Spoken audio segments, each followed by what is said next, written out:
Orang itu harus simple faith. Karena kita tahu Tuhan sudah menunggu kita dari dulu. Ngapain kita berdalih? Ngapain kita negosiasi? Tuhan itu sudah nunggu kita sejak dia mati di kayu salibnya. Kenapa kita berkata nanti aku akan melayani kalau aku begini? Buat apa pasang syarat?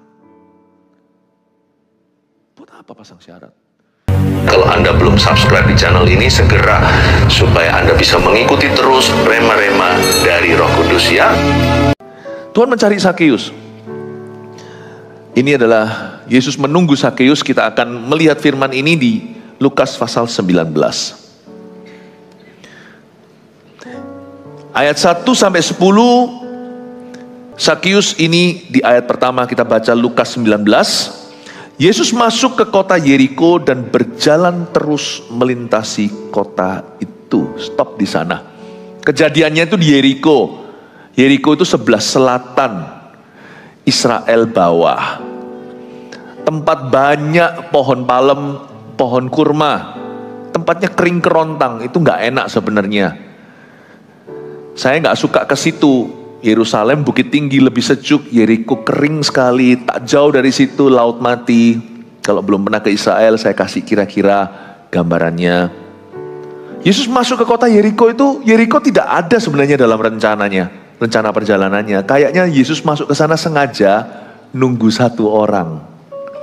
Tuhan menunggu si Kate itu, Sakeus yang badannya pendek. Yesus masuk ke kota Yeriko dan berjalan terus melintasi kota itu. Kita semuanya tahu bahwa ini sudah menjelang akhir masa hidupnya sebelum disalibkan. Yesus pergi ke situ itu sebenarnya tidak ada tujuan lain. Kalau Anda perhatikan, Yesus bisa pakai rute lain. Kenapa Yesus harus masuk ke Yeriko? Tuhan kita itu gak pernah iseng. Apapun yang dia lakukan itu selalu bertujuan. Tahukah, tidak ada kebetulan di dalam kamus Tuhan. Anda bisa ada di sini hari ini, sengaja atau tidak sengaja mendengarkan atau hanya menemani seseorang, itu semua sudah dirancangkan oleh Yang Maha Kuasa. Yesus masuk ke kota Yeriko dan berjalan terus melintasi kota itu. Hari itu Yesus khusus menunggu satu jiwa. Dia mau ketemu sama orang itu. Dari ayat 1 saya ambil kesimpulan, andai kata di seluruh dunia hanya ada Anda atau saya orang berdosanya, Yesus tetap mati di Golgota. Yesus itu bukan tentang angka semata-mata. Jumlah itu penting. Yang mencatat 3.000 orang bertobat itu Roh Kudus lewat tangan Lukas. Bahkan salah satu kitab perjanjian lama, kitab Torah 5 kitab utama, itu namanya numbers atau bilangan. Tapi Yesus tidak semata-mata bicara tentang angka. Angka itu jadi penting sedikit atau banyak kalau itu adalah nyawa atau jiwa. Saya tahu Yesus datang ke dunia kenapa enggak waktu bumi ini 8 miliar penduduknya. Zaman dulu itu dunia itu belum terpopulasi seperti hari ini. Kota besar aja misalnya Yerusalem zaman dulu itu sudah termasuk boleh dikatakan kota metropolitan, itu cuma 200.000 penduduknya. Sekarang gampang kota kecil di Indonesia manapun apalagi Pulau Jawa itu sudah bunyinya juta, sekian juta, sekian juta. Kenapa Yesus tidak matinya akhir-akhir aja ketika orang banyak? Yesus mati persis di tengah-tengah zaman antara Purbakala, BC, before Christ, and AD, zaman modern dan zaman purba. Yesus mati di tengah, salib itu persis ada di center, berada di center history, sejarah. Why? To Jesus is not about the crowd, bukan tentang orang banyak, karena Yesus mengenal setiap orang, jari jemarinya yang menenun setiap pribadi di kandungan mama. Yesus tuh kenal Anda satu persatu tuh intimately, dia kenal kita satu persatu tuh dengan detil sekali. Makanya kalau kita itu membuka hati kita langsung terjamah. Karena kita berhadapan dengan dia yang paling mengenal kita. Yesus mengenal kita lebih daripada ibu kita sendiri. Dia kenal hati kita. Makanya ketika kita gelisah langsung ada yang menghiburkan. Kalau kita sudah terima Tuhan, Roh Kudus itu langsung bicara. Kalau kita lagi salah kan kita langsung seperti, bukan tuduhan, kalau tuduhan itu setan, seperti ada yang menginsafkan kita. Orang lain aja gak ngerti kalau kita sindir atau kita sedang berpikiran jahat. Itu Roh Kudus langsung sentil kita. He understands you. Each one of you is a world to him. Setiap kita itu seperti satu dunia sendiri bagi Tuhan.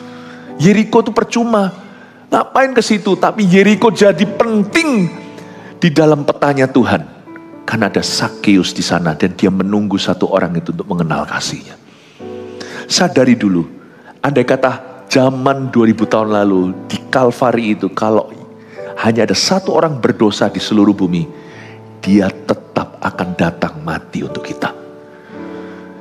Allah Bapa tahu bahwa di dunia hanya ada satu pendosanya.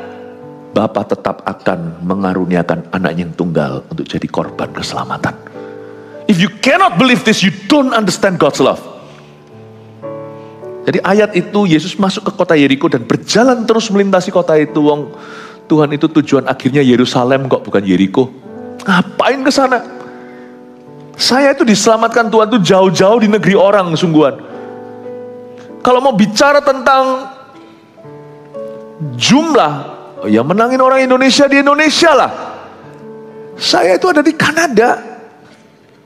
Perjalanan aja 20 jam sehari untuk sampai ke benua itu. Dan di situ saya juga cuma hanya pergi ke sebuah gereja yang kecil jumlahnya puluhan, tapi Tuhan tuh bisa temukan saya. Saya sendiri mengerti bahwa saya berharga. Jangan sampai Anda menjadi orang yang tersesat di dalam kerumunan orang. Dalam jumlah, kalau Anda itu berada di tengah-tengah massa, ingatlah bahwa Yesus menghargai setiap individu. Jesus loves you. Jadikan itu keyakinanmu. Yesus itu cinta aku. Kadang-kadang kita bisa merasa lost. Kita bisa merasa tersesat di dalam atau di tengah lautan manusia.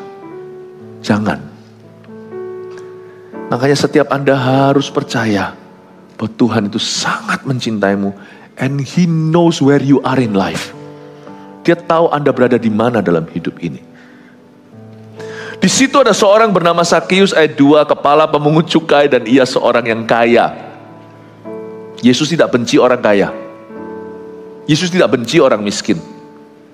Yang Yesus benci dosa pada orang kaya dan dosa pada orang miskin. Di situ ada seorang bernama Sakeus. Semua orang menghindari dia. Bukan karena fitur tubuhnya. Karena Sakeus itu bukan hanya pendek. Orang pendek tinggi banyak. Tapi dia itu orang kate. Itu orang yang sungguh-sungguh pendek. Gak normal. Bukan karena itu dia dihindari. Tapi karena profesi. Dia seorang kepala pemungut cukai. Gak ada orang cari penyakit mau ketemu sama tukang pajak. Tapi Yesus khusus tunggu orang ini. Coba bayangkan. Ya kan kita tahu Yesus adalah Tuhan. Kan sekarang. Zaman itu kan Yesus masih dalam wujud manusia. Allah yang menjelma. Menjadi seperti kita. Namun tanpa dosa. Zaman itu Yesus pun adalah citizen of Israel. Warga negara Israel. Jadi Sakeus punya otoritas atas Yesus loh. Dia bisa otak-atik pajaknya Yesus. Dan Tuhan Yesus bayar bea bait suci juga. Bukan hanya kepada Roma, dia kasih koin. Ini gambar siapa? Waktu dia dijebak dengan sebuah pertanyaan. Gambar Kaisar. Berikan pada Kaisar yang milik Kaisar. Berikan pada Allah yang milik Allah. Yesus itu bijaksana. Bea bait suci itu bukan bea kepada Kaisar. Itu bea lain lagi. Sebagai bea orang Yahudi.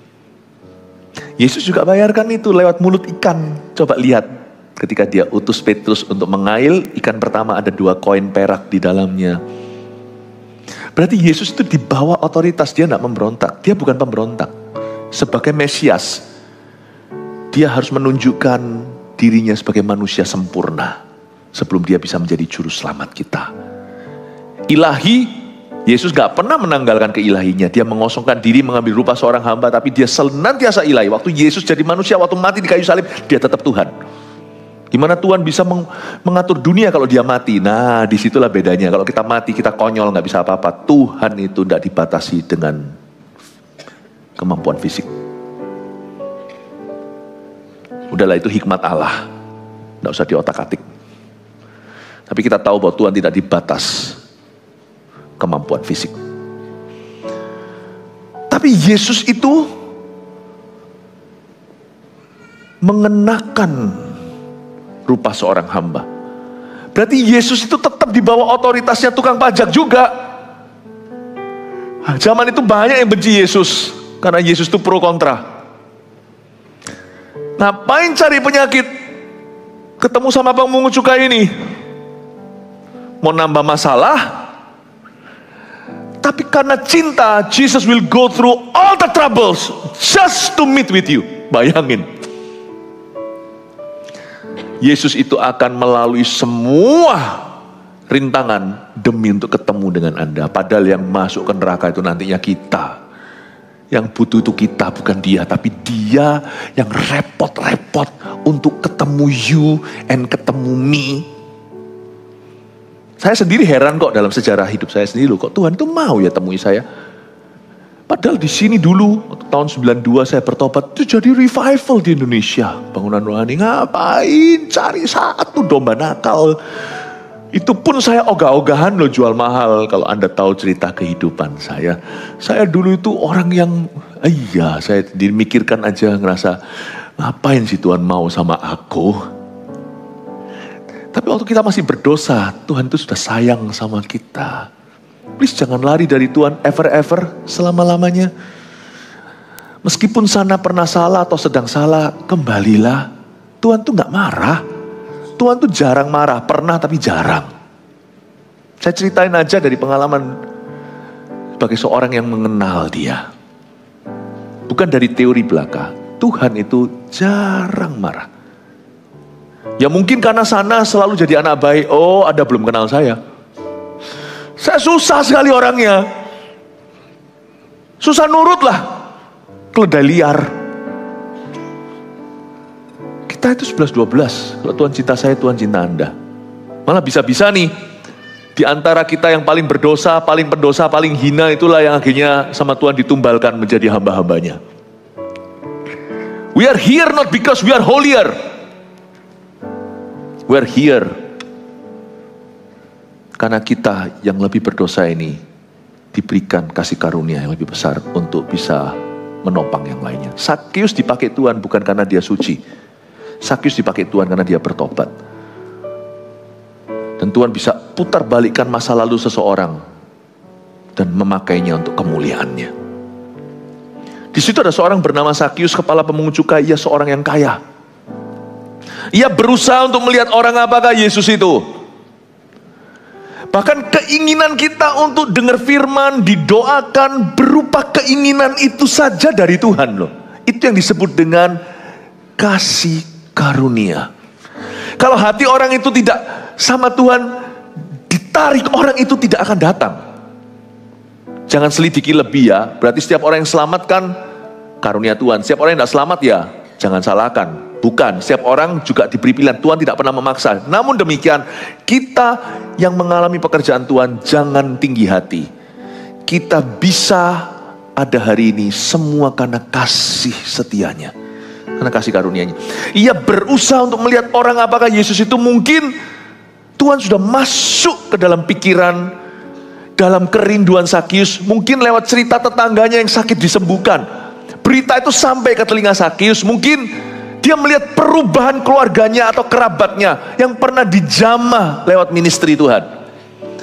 Pokoknya kalau sampai kita itu ada kerinduan cari Tuhan, it is from God. Mesti diresponi. Ada kerinduan untuk melayani, itu cepat diresponi. Karena kalau kita tidak meresponinya, itu akan menguap. Seperti angin orang yang dilahirkan oleh roh. Gak tentu kita bisa ngalami lagi. Makanya itu ada ayatnya, jikalau Tuhan menggerakkan hatimu, jangan keraskan hatimu seperti di Mara dan Meriba.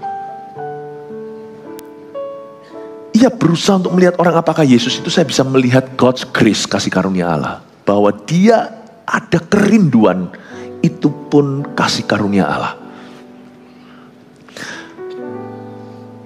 Tahu nggak sakit mah kalau sudah kronis, udah lama, udah nggak rasa lapar. Yang kasihan adalah orang yang suka secara sengaja makan demi kurus dimuntahkan.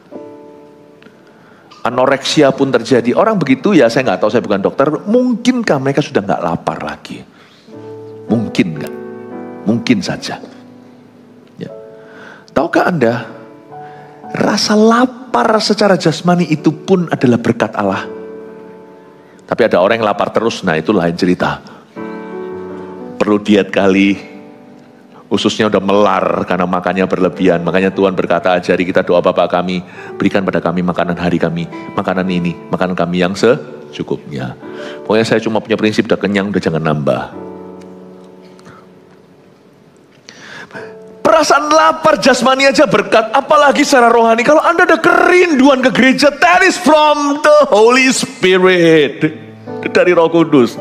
Responi. Kita itu kurang peka ginian, termasuk kalau hal-hal yang alami. Misalnya anak kita sering tanya, kita selalu bungkam dia, papa repot. Datang saatnya usia tertentu dia tidak tanya Anda lagi. Dia tanya temannya. Ketahuilah bahwa ada kerinduan-kerinduan, luapan-luapan itu yang dari Tuhan. Asal itu sesuatu yang positif dan membangun, responi, tanggapi. Jangan kau tepiskan, abaikan, apalagi kau padamkan. Terutama kelaparan rohani, kerinduan untuk cari Tuhan. Kepingin dibaptis itu cepat, gak usah mikir terlalu banyak. Kalau kita mikir tambah lama. Itu yang disebut tersesat di antara manusia. Kalau kita terlalu banyak dengerin orang, terlalu khawatir orang mikir apa. Apapun yang Tuhan taruh kerinduan di dalam dirimu akan cepat lambat langsung padam. Belum diresponi, udah langsung dipadamkan oleh setan. Kalau ada kerinduan di dalam hati, responi. Salah ya nggak apa-apa. Asal bukan kerinduan atau keinginan untuk membunuh. Bukan keinginan untuk berzina. Saya bolak-balik loh. Sampai hari ini 32 tahun saya ikut Tuhan. Ada waktunya di mana saya dibangunkan 3:30. Ya kalau 3:30 tidurnya jam 8 ya cukup lah ya. Nah 3:30 kadang-kadang tidur saya jam 1. Dibangunkan, kepingin nyembah. Saya responi. Saya nggak tanya lagi Tuhan atau bukan. Nah kalau saya disuruh mukul orang, nah itu saya tengking, itu dari setan. Kalau sesuatu yang nggak jelas, asal itu sesuatu yang membangun, bukan nggak jelas, saya nggak pasti, nggak merugi kok, nothing tulus. 3:30 saya dibangunkan berapa malam yang lalu. Bangun gitu sadar, ada kerinduan untuk nyembah. Apalagi kalau lagi bangun itu terjaga gitu, tapi di dalam hati itu seperti ada yang nyanyi. Saya nggak berani berkata itu Roh Kudus, itu memuji Tuhan. Itu kan menyembah Tuhan, kan itu dari roh saya. Dan saya yang nyembah Tuhan. Tuhan tidak nyembah siapa-siapa. Saya ada kerinduan, saya menyembah, kayak tiba-tiba ada lagu bangun itu langsung. Bukan kalau bangunnya stop, berpikir aneh-aneh. Nah ya itu berarti mungkin lagi pikir aneh-aneh. Tapi bangunnya itu lagu salah satu GMS Live yang worship. Emas, perak, dan permata. Namanya orang lilir, gak tentu ingat semua. Na. Yang lainnya cuma na. Saya cuma ingat bagian depannya. Emas, perak, dan permata. Tak terusin sama saya. Kenikmatan yang dunia tawarkan, ku lepaskan semuanya untukmu. Ku rindu, ku ikut. Mau gak tak ganti ku rindu mau apa? Ku rindu tuntunanmu sampai bumi habis lenyap, sampai akhir nafas di hidupku mengikutmu. Hal yang termulia Ku rindu untuk mati aku. Nggak tahu lanjutannya. Jangan kubalaku. Ini hidupku bagi kerajaanmu. 3:30 saya dibanguni. Saya tiba-tiba ingat lagu ini. Tapi saya ingat hanya cuma berapa baitnya. Tak ulangi yang lainnya. Nah. Saya nyembah Tuhan. 5 menit kemudian saya ngantuk lagi. Saya tidur lagi kembali. I never refuse the Holy Spirit. That's my key. Kalau Anda tanya sama saya, apa kuncinya diurapi? Do not refuse every holy nudge in you. Don't refuse. Jangan tolak, jangan hempaskan setiap dorongan halus. Kecuali kalau itu untuk berbuat jahat. Tapi kalau nyembah kan gak salah. Untuk memberi, mengampuni, oh no. Saya bisa salah kadang-kadang ketika saya di tengah-tengah orang. Itu bukan kerasa-kerasaan atau ngeroh ya. Kalau saya digerakkan tuh doakan orang itu. Saya asal pakai cara yang sopan, boleh gak saya doakan? Biasanya orang gak nolak kok. Kalau nolak ya sudah, saya sudah mencoba. You see, holy nudges. Seperti ada suatu dorongan. Dia itu berusaha untuk melihat orang apakah Yesus itu. Yesus kalau nunggu seseorang, dia pasti kasih dorongan di orang itu. Sebab Yesus tidak pernah terkesan memaksa. Dalam mengajak orang kita juga bisa praktekkan. Kita harus tarik ulurnya itu dengan ngajak dan doakan orang itu di balik layar. Supaya waktu kita ulurkan tangan disambut sama sebelah sana. Mungkin kita dulu yang agak sedikit agresif, tapi ujungnya pasti disambut tangan. Kadang-kadang kita diam aja orang datang ke kita, yaitu dorongan dari Tuhan. Kadang-kadang sini 60, situ 40, kadang-kadang sini yang agak pasif.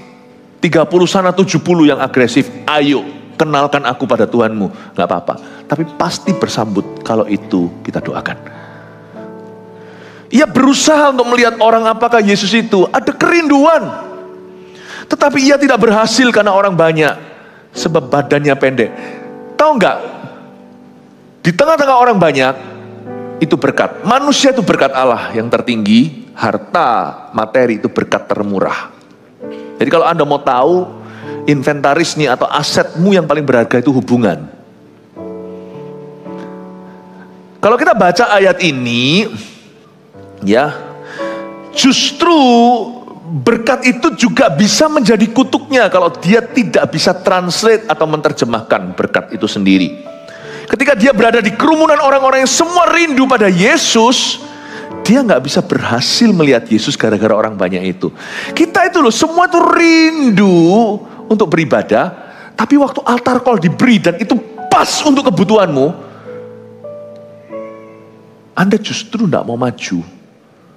Karena takut sama orang sekelilingmu. Malu. Kan lucu. You see, many people means many blessings. Banyak orang itu banyak berkat. Saya gak ngomong tentang materi. Berarti kita itu kaya interaksinya. Tapi jangan kau izinkan orang lain menghalangimu dari dorongan hatimu. Dorongan yang kudus. Misalnya Anda perlu didoakan. Kalau Tuhan melawatmu di dalam sebuah ibadah, tidak usah malu sama kiri kanannya. Toh mereka juga beribadah. Kalau kebetulan hari ini ada orang tertentu dipanggil maju, Anda tahu itu orangnya adalah Anda. Anda merasa Tuhan sedang berbicara, majulah. Meskipun orang sebelahmu gak maju, jangan biarkan kehadiran mereka menghalangimu. Toh mereka juga suatu hari akan maju atau pernah maju. Setiap orang kan butuhnya beda, kairosnya sendiri. Tapi kalau Tuhan sedang menunggu seseorang, termasuk kalau menunggu Anda dibaptis, menunggu Anda untuk didoakan, menunggu kalau ada altar call. Saya ini diselamatkan dulu lewat altar call tahun 92. Saya lihat Tuhan itu di depan, nanti saya cerita. Saya mengalami pengalaman yang sangat spiritual. Waktu saya melangkah, bukan waktu saya ada di kursinya. Apakah berarti saya selalu maju? Enggak, ada waktunya. Sekarang malah saya nggak bisa maju. Masa sekarang saya sebagai pengkhotbahnya saya maju sendiri? Semua itu ada kairos timingnya. Tapi waktu saya sedang dipanggil Tuhan, ku jawab iya. Jangan kau izinkan dirimu tidak berhasil ikut Tuhan karena orang banyak. Padahal orang banyak juga semua ingin lihat Yesus. Cuman kalau giliranmu dijamah, berilah dirimu untuk dijamah Tuhan. Dulu saya paling gengsi loh. Kalau pas nyembah Tuhan nangis, karena saya itu orangnya nggak cengengan. Tapi suatu hari itu Tuhan lawat saya, nangis saya. Udah, saya berkata, ya sudahlah, nangis ya nangis. Saya nggak cari-cari yang emosi atau sensasi, enggak. Tapi sungguhan jujur, air mata saya nggak bisa saya tahankan. Nggak apa-apa, peduli amat. Akhirnya saya peduli amat. I don't care. Kalau ini memang waktunya, aku harus seperti baby di depan Tuhan. Oke, Shera, let it be. Nangislah saya sejadi-jadinya, gak peduli kanan kirinya. Setelah pulang dari gerejanya gereja kecil, jadi pulang dari gereja saya langsung pulang, gak mau ketemu orang, saya malu sekali, saya gak pernah nangis soalnya di depan orang. Tapi untungnya saya tidak pernah menolak Tuhan. Kalau Tuhan mau jamah, Tuhan jamah. Waktu saya dijamah Tuhan sampai rebah. Ya, itu sungguhan sesuatu yang saya gak mau loh. Bukan seperti orang kalau mau rebah itu lihat dulu, ini ada gadgetnya, oh gadgetnya cakep ya. Enggak, saya nggak tahu di belakangnya seperti apa. Saya dijamah Roh Kudus. Saya non karismatik, saya nggak percaya gini-ginian. Saya dijamah Tuhan, gone, I was gone. Boom. Tapi you have no idea that waktu saya dijamah Roh Kudus, disitulah pemulihan saya. Sometimes God will take you from the crowd. Kalau Tuhan memang membawa kita keluar dari crowd atau dari pergaulan yang salah atau kelompok yang salah, lumrah. Tuhan pasti lakukan itu. Tapi kadang-kadang di kelompok yang bagus pun, di crowd atau di kerumunan yang cari Yesus pun, kadang-kadang Tuhan tetap akan membawa Anda keluar dari situ. Bukan keluar secara fisik. Tuhan punya acara beda secara pribadi denganmu. Meskipun crowd itu semuanya mau lihat Yesus, Yesus khusus fokus ke Zakius. Akan ada waktunya kayak gitu. Dan when that happens, don't refuse his invitation. Jangan kau tolak undangannya. Itu yang disebut dengan kairos. Kita sama-sama dalam kronos time, waktu TikTok jam 1, 2, 3, 7, 11, 12, lalu jam 1 lagi. Kita semua ini sekarang duduk sama-sama dengarkan khotbah. Ini jamnya sama, tapi tidak sama timing Tuhan untuk setiap orang. Kalau itu kairosmu, jangan kau tolak kalau Tuhan mau melawatmu. Amin Bapak Ibu Saudara. Kita juga punya set waktu, misalnya saat teduh jam sekian, harus punya disiplin. Olahraga pun harus ada disiplinnya, makan juga harus ada porsinya. Tapi janganlah kita kaku. Aku sudah saat teduh, tiba-tiba kalau Tuhan gerakkan kita doa lagi atau doa untuk sesuatu, ikuti. Saya sering kali dibangunkan Tuhan di tengah malam untuk mendoakan Anda, jemaat. Kadang-kadang Tuhan bilang spesifik ini, tapi kadang-kadang enggak. Kadang-kadang Tuhan hanya gerakkan saya untuk mendoakan secara umum. Saya berbahasa lidah. You see, saya sering digituin, saya gak rugi kok, saya gak pernah kurang tidur. Tuhan tetap memberkati tidur saya, malah justru tidur saya lebih nyenyak setelah berdoa, itu lebih dalam. Tidur ternyata bukan banyaknya jam. Seperti anak-anak remaja yang bisa tidur 11 jam. Ada orang yang bisa tidur 11 jam. Saya bilang itu keluar tuh nggak, setelah bangun tuh nggak benjol semua gitu. Matanya bengkak-bengkak kayak ikan lohan. Lohan itu ini ya, ikan koki. Tidur itu secukupnya lah. Makin tua kan makin berkurang, tapi secukupnya. Yang penting tidur itu dalam dan pulas. Namanya quality sleep. Justru setelah berdoa, tidur saya itu kualitas. Aneh kok, Tuhan itu tidak pernah berhutang budi. Tuhan tidak suruh Anda berdoa dengan mengorbankan waktu keluarga. Tuhan tidak perlu suruh Anda melayani atau berdoa dengan mengorbankan jam kerja. Nggak pernah. Yang kayak gitu itu tidak tertib hidupnya. Tuhan tidak pernah suruh Anda berdoa, lalu habis itu anak Anda kurang waktu dengan papanya. Nggak pernah. Dan kadang-kadang Tuhan itu lucu. Saya beritahu, lucu begini, maafkan bahasa saya personal ya. Tapi sama Tuhan saya sangat-sangat respect. Revere bahasa Inggrisnya, bukan cuma fear atau takut, tapi revere itu takut campur kagum. Tapi lucunya gini loh, kadang-kadang itu ya, saya itu dibangunkan ya. Gak ada beban doa, gak disuruh doa apa-apa. Cuman, semakin hari semakin belajar peka, kadang-kadang itu saya merasakan tepukan. Atau kayak ada hembusan gitu, padahal AC-nya gak nyentrong ke saya. Gak disuruh apa-apa. Lucunya di sini, disuruh doa kagak, disuruh ini kasih beban kayak, seperti Samuel gitu, ini aku. Hambamu mendengarkan, berbicaralah, kan enak. Nggak ada. Lalu saya cuma bangun gitu sadar. Loh, sadar dari tidur pulas tuh, langsung sadar. Apa Tuhan? Nggak ada suara, nggak ada jawaban, nggak ada apa-apa. kayaknya cuman kangen. Sungguhan. Gak lama setelah itu saya tidur lagi, saya cuma berkata, I love you Lord. Tidur lagi. Bolak-balik saya digituin. You know, your God is a very personal God, you know. Inilah Allahnya orang Kristen itu bedanya di sini. Personal, bukan sekedar agama, teori. He's alive. Tapi ya jangan, gak usah Anda ngomong sama orang-orang Tuhan gini, Tuhan gitu. Orang yang suka ngeroh kan, suka klaim-klaim ya kan. Tapi kan saya lah dalam konteks mengajar untuk menceritakan bahwa Allah itu personal. Makanya saya ceritain sama Anda sesuatu yang sangat intimate untuk saya.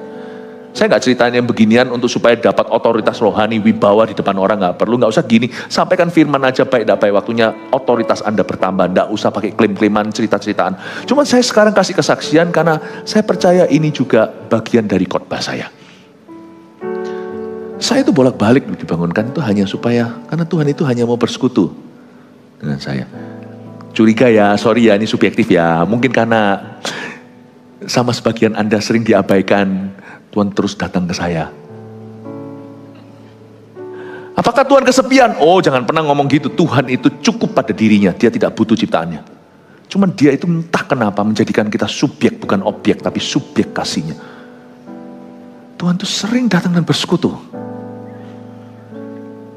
Saya beritahu kepada Anda ya, Tuhan itu hari itu berkata, turunlah Sakius. Mari kita baca. Maka berlarilah ia mendahului orang banyak lalu memanjat pohon ara untuk melihat Yesus yang akan lewat di situ. Lari. Kalau Anda tidak lari, Anda jalan, pasti pikiranmu menghalangi dan mendahului. Kalau Anda tidak lari, apa kata orang akan jadi lebih keras di kepalamu daripada bisikan Roh Kudus yang lemah lembut itu.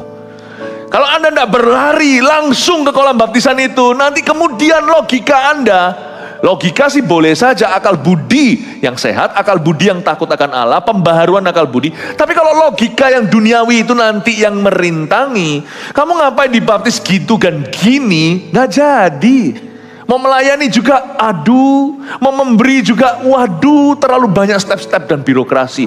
Kalau Anda tidak lari, Anda tidak akan pernah nyampe ke Tuhan. Saya jamin itu. Karena dunia ini tidak ramah untuk orang-orang yang mau sungguh-sungguh dengan Tuhan. Dunia ini akan menarik Anda jauh.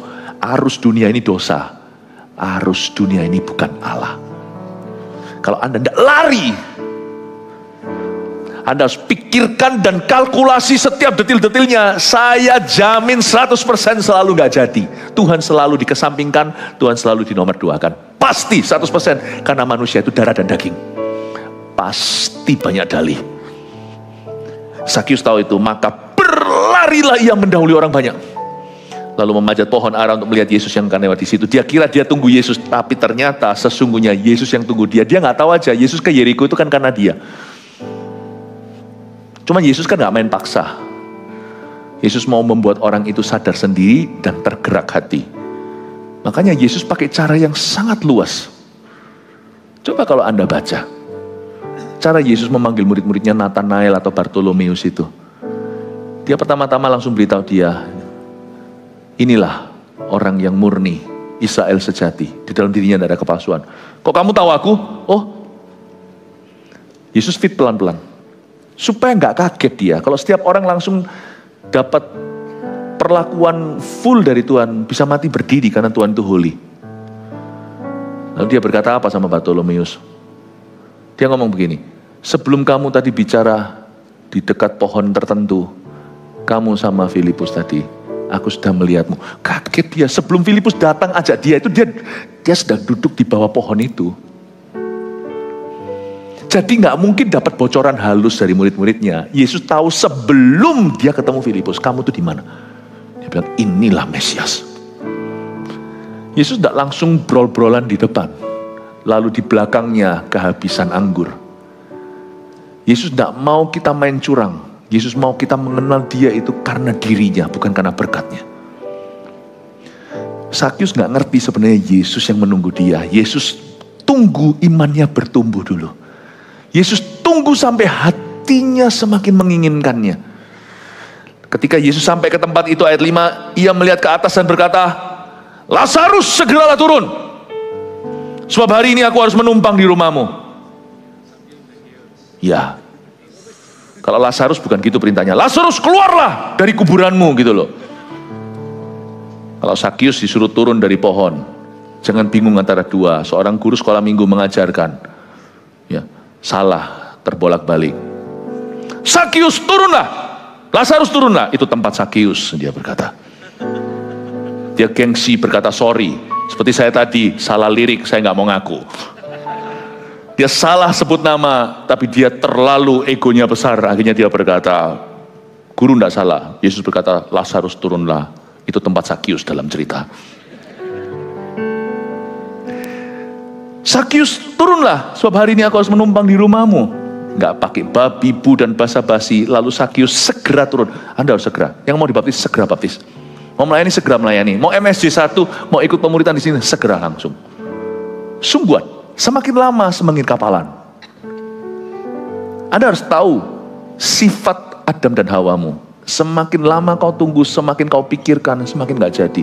Justru kalau itu dosa, pikirkan 7 kali 70 dan jangan lakukan setelah kau pikirkan. Tapi kalau Tuhan, gak usah pikirkan 2 kali. Kalau saya suruh nyembah, saya gak usah mikirkan 2 kali. Saya suruh mengasihi orang, saya gak mikir 2 kali. Nggak bisa komplikasi kok, yang gitu itu nggak ada overdosisnya. Kalau untuk perkara yang benar, apalagi yang sudah difirmankan, saya nggak perlu pikirkan 2 kali lagi. Kalau nubuatan harus diuji. Apa kata orang, meskipun dalam nama Tuhan. Tetapi, termasuk khotbah. Khotbah ini harus diuji dengan firman, apakah ini semuanya Christ-centered or not? Apakah itu berpusat pada Kristus atau tidak? Kalau Tuhan, tidak usah pikirkan, segera turun Sakius. Kalau kamu tidak turun, kamu pasti kerasan di atas sana. Karena manusia cenderung kecanduan dengan satu, yaitu zona nyaman. Dan nyaman kita itu apa yang membuat daging kita aman. Lalu Sakius segera turun dan menerima Yesus dengan sukacita. Saya suka dengan Sakius. Dia nggak pakai banyak birokrasi, nggak perlu pakai komplikasi. Mau terima Tuhan ya terimalah, mau dibaptis ya baptis. Orang itu harus simple faith. Karena kita tahu Tuhan sudah menunggu kita dari dulu. Ngapain kita berdalih? Ngapain kita negosiasi? Tuhan itu sudah nunggu kita sejak dia mati di kayu salibnya. Kenapa kita berkata nanti aku akan melayani kalau aku begini? Buat apa pasang syarat? Buat apa pasang syarat? Saya nggak nunggu kalau saya dalam masalah atau saya sakit. Saya nggak nunggu sembuh untuk saya bersyukur, untuk mendoakan orang lain. Saya nggak nunggu. Karena Tuhan sudah nunggu saya 2000 tahun lalu. Kenapa dia harus menunggu lagi? Kalau sama Tuhan itu saya langsung let's go. Kalau sama setan, no. Kalau untuk diri sendiri, mikir dulu, yang enggak 7 kali 70. Tapi kalau untuk Tuhan Yesus Kristus, apalagi yang difirmankan, saya selalu lampu hijau. Mari kita punya sifat seperti itu, karena kita tahu Tuhan itu menunggu kita. Dari dulu, jangan buang waktu lagi. Ketika Yesus sampai ke tempat itu, ia melihat ke atas, disuruh turun. Sakius segera turun lalu menerima Yesus dengan sukacita. Tapi semua orang yang melihat hal itu sungut-sungut. Katanya, ia menumpang di rumah orang berdosa. Untung Sakius langsung lari. Kalau enggak dia dengar pasti. Karena yang nulis ini kan Lukas, ini kan biografer. Saya enggak yakin Sakius dengar karena dia terlalu fokus ke Yesus. Dia lari. Kalau dia enggak lari, dia pasti terpengaruh. Semua orang bersungut-sungut. Ngapain dia numpang ke rumah orang berdosa? Oh iya ya, kalau aku undang Yesus nanti reputasiku gimana ya? Aku bisa begini ya? Atau kalau aku undang Yesus sok baik lagi, nanti Yesus nanti dicerca orang gimana ya? Aduh. Kalau Anda mau dilayani, langsung minta aja. Kalau akhirnya diarahkan ke siapa, jangan pilih-pilih manusia. Daripada kalau orang mau dilayani, minta pertolongan lalu berpikir, aduh siapa tahu Koyo sibuk. Kalau mau dilayani, ngomong aja, aku butuh dilayani. Bisa nggak bisa nanti kan diaturkan. Ya kan? Kalau kita terlalu memikirkan, nanti selalu akan ada alasan untuk tidak melakukan. Ia menumpang di rumah orang berdosa, ayat 8. Tapi Sakius berdiri dan berkata kepada Tuhan, Tuhan, setengah dari milikku akan kuberikan pada orang miskin, dan sekiranya ada sesuatu yang kuperas dari seorang akan kukembalikan 4 kali lipat. Ini adalah luapan imannya. Saya nggak akan bahas ini terlalu detail.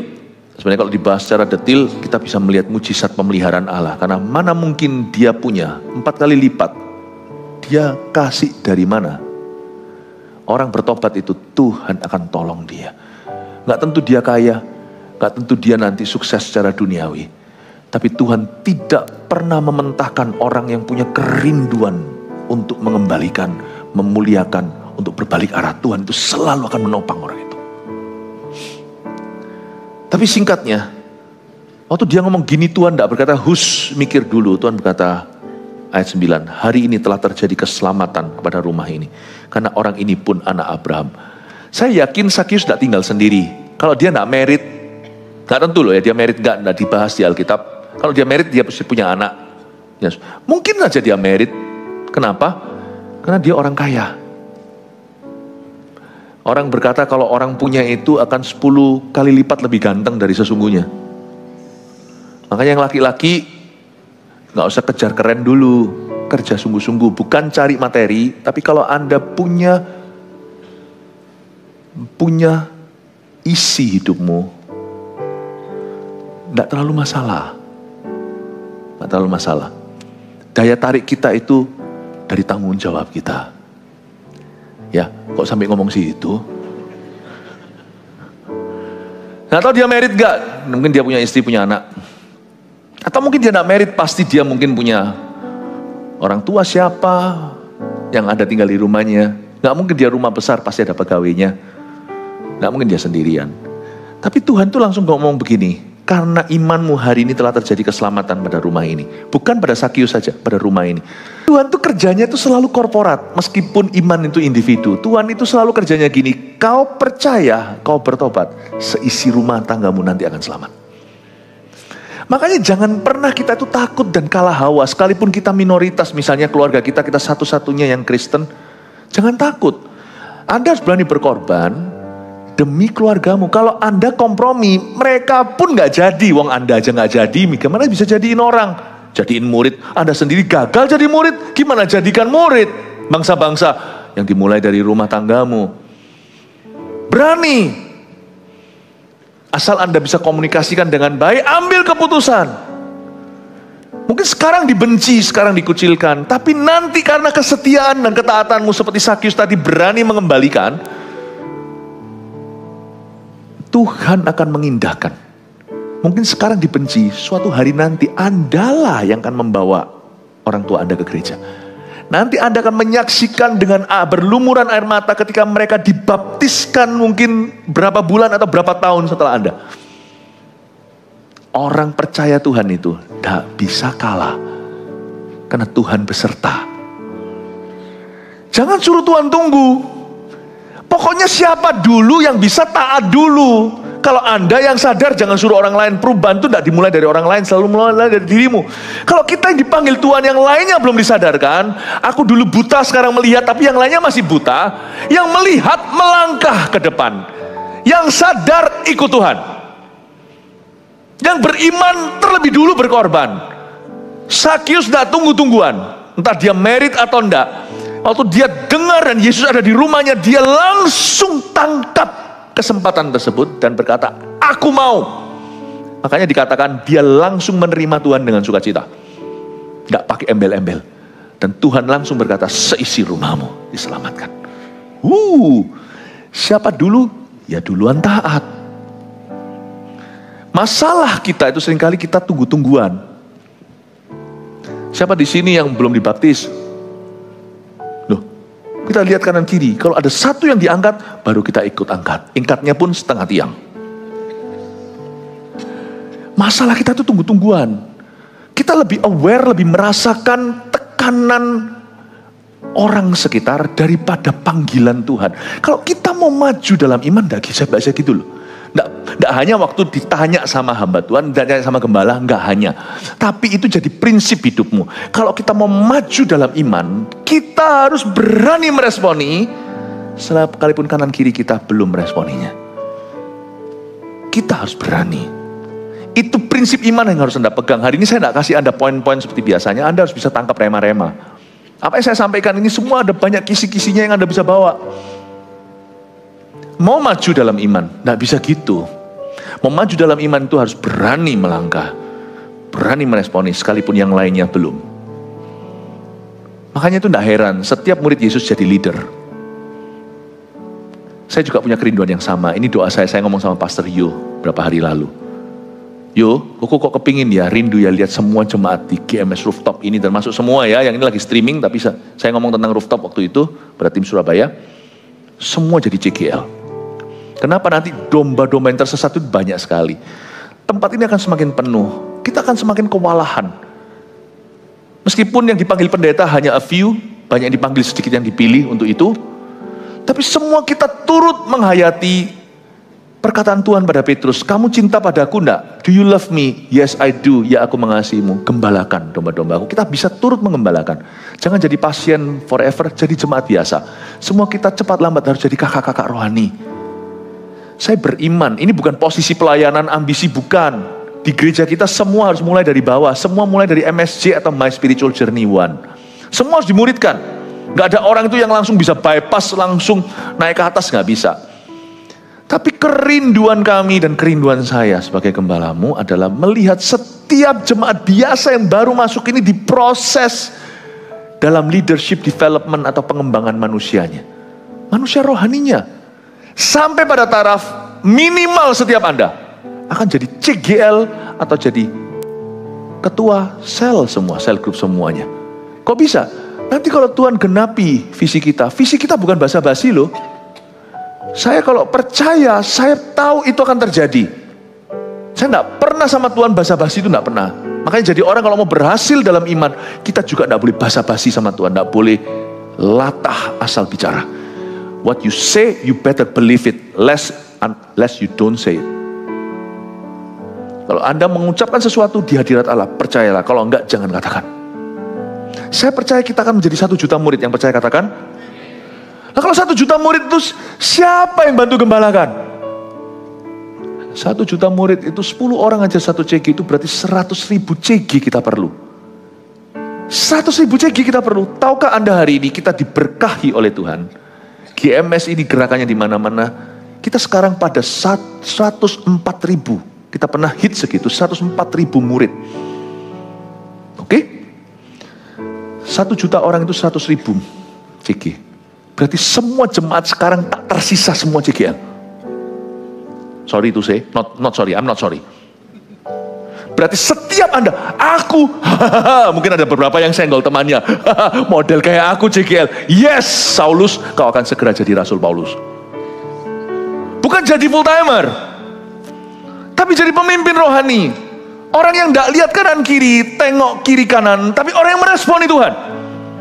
Bukan orang yang latah asal bicara, lalu habis itu cuap-cuap dan patah janji atau ingkar janji. Tapi orang yang berkata dalam hadirat Allah oleh firman dan percaya.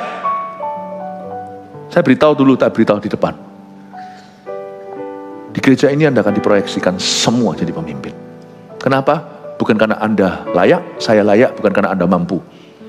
Tuhan tidak pakai orang mampu, Tuhan akan urapi orang yang mau. Tapi karena ladang sudah penguning. 1 juta nanti itu, siapa yang bantu gembalakan kalau bukan semua CGL harus bangkit? 4.000-nya apa? 4.000-nya biar itu semuanya di TL-TL-nya. Habis sudah, nggak ada stok lagi. Saya tidak pernah lihat Anda sebagai baby. Sekarang Anda dibaptis hari ini. Setelah itu Anda harus siap untuk dipakai Tuhan. Karena Sakyus tidak berhenti sampai menjadi pemungut cukai yang bertobat. Tuhan berkata, kamu akan jadi imam dalam keluarga. Kamu akan menyelamatkan orang lain. Rumah ini akan selamat karena kamu. Haleluya. Makanya saya mau kuras habis. Saya berniat pada hari ini menguras habis sebisa mungkin orang-orang yang masih tunda-tunda baptisan. Baptisan aja ke Sleona, gimana penumbangan tangan? Kalau baptisan aja kita masih terkilir, masih tersendat-sendat, masih ngesot-ngesot, bagaimana kita lari dengan Tuhan? Baptisan itu adalah perintah Tuhan ke-1 setelah orang bertobat. Setelah bertobat, perintah Tuhan pertama itu bukan pelayanan, bukan persembahan. Bukan. Bahkan bukan hal-hal lainnya.